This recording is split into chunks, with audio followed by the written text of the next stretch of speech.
Singkatnya, tentang strategi penempatan dopamin. Apakah strategi penempatan itu perlu? Dopamin adalah hormon di otak yang memberikan rasa puas, kebahagiaan, sensasi bangga, dan juga senang. Untuk mendapatkan itu, sangatlah mudah saat ini. Melihat video kesuksesan akan merasakan sukses. Begitupun hanya melihat keindahan, kebahagiaan, keharmonisan juga akan merasakan sensasi perasaan seperti itu. Memenangkan game, kepuasan menjadi juara, dan masih banyak lainnya, merasakan kepuasan yang mudah. Di era sekarang yang tidak seperti dulu, Anda bisa melihat apa yang Anda inginkan hanya bermodal kuota, bukan energi yang besar. Sedangkan dopamin ini memberikan kepuasan tersendiri, seperti yang tadi disebutkan. Lalu bisa membuat kecanduan untuk mengulang kepuasan instan dan enggan melakukan kepuasan di tindakan sehari-hari. Mengapa demikian?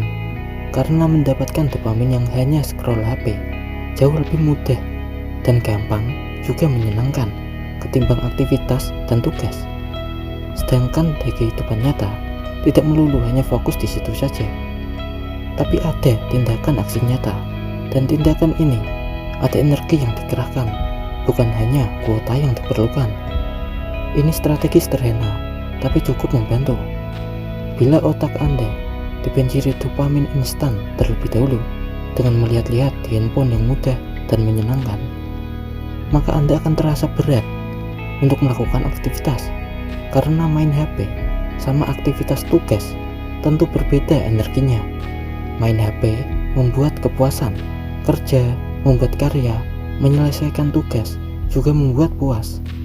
Namun, main HP lebih mudah dilakukan daripada menyelesaikan tugas. Jadi lebih dominan mentingin main HP daripada mengerjakan tugas.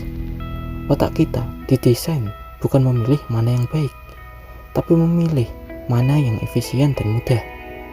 Maka dari itu, perlu strategi spesifik supaya seimbang kapan kerja, kapan tugas selesai, dan kapan hiburan diperlukan. Jika tidak sadar dan lalai, itu bisa menjadi masalah untuk karir Anda. Tugas molor, bahkan bisa berujung malas, aktivitas macet, pencapaian bisa tertunda. Dan jika itu dilakukan berulang-ulang, akan membentuk pola kebiasaan buruk dan menghambat keinginan Anda di masa depan.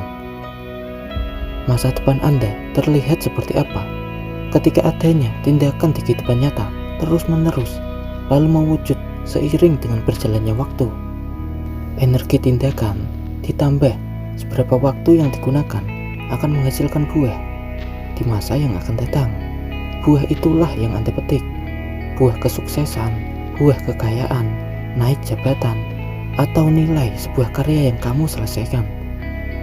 Hasilnya ya dari tindakan energi di kehidupan nyata. Tindakan Anda sekarang bukan hanya soal kuota.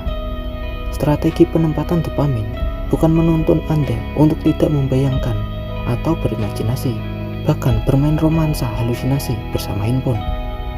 Imajinasi juga sangat penting. Membayangkan kesuksesan itu boleh saja, merancang masa depan juga tidak apa-apa. Namun kita harus fokus lebih pada hal apa yang harus dilakukan saat ini. Kebanyakan orang yang kecanduan parah dengan handphone akan telat bertindak karena otak terlebih dulu dibanjiri dopamin, lalu terlanjur senang dan bahagia dengan ilusinya, tapi lupa akan jam demi jam yang ia buang. Padahal setiap menit dan detiknya menjadi jembatan apa yang akan terjadi ke depan. Karena waktu menjadi hal yang paling dasar, sesuatu itu akan lahir. Waktu kita ya di masa sekarang. Jadi ada baiknya kita membanjiri dopamin di waktu akhir, merasakan sensasi rasa puas, bahagia, senang yang instan setelah Anda melakukan tindakan di hari esok. Dengan begitu, Anda tidak terkecoh dengan kepuasan semu dan tidak membuang-buang waktu di masa kini. Hal ini dimaksudkan untuk membuat Anda tetap melakukan hal yang produktif di kehidupan nyata. Selain itu, tindakan kesadaran kita pada masa sekarang membuat kita makin positif. Saya teringat di bukunya Eckhart Tolle, The Power of Now. Kenegatifan justru datang ketika kita kurang hadir di masa sekarang. Jadi, seberapa fokus kamu di masa sekarang menentukan seberapa besar apa yang kamu dapatkan di masa depan.